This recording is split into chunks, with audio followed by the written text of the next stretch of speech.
More on that breaking headline that we're talking about, and that is that the government is filing to potentially prevent the merger between AT&T and T-Mobile. Our man Peter Cook is following the story from the D.C. Bureau, where it is all happening. Peter, why don't you give us the view from where you're standing?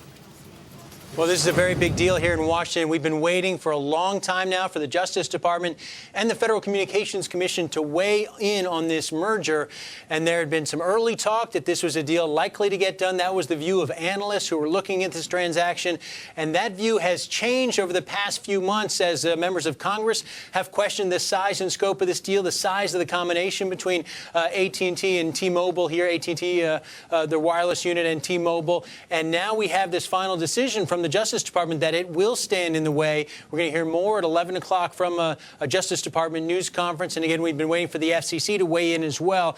And one thing that I've been hearing, Adam, here in Washington the last little bit is that this deal was more than just a transaction, a telecom transaction. This was a template for the Obama administration, given the size of the deal. If this deal were allowed to go through, then it would be very hard for the Obama administration to stand in the way of other major merger transactions. And so there's a lot more at stake here than just this individual transaction. This is a roadmap of sorts for how the Justice Department might handle large transactions going forward. Hey, you know, that's a real key point, Peter. Is it possible that this is simply being done to because more of the precedent concern rather than the specifics of this deal? Is that possible?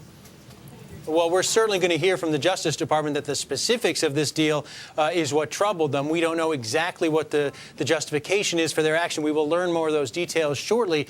But I can assure you that people here in Washington who look at antitrust issues were looking at this from a much broader perspective, and they believe that the Justice Department was doing the same thing.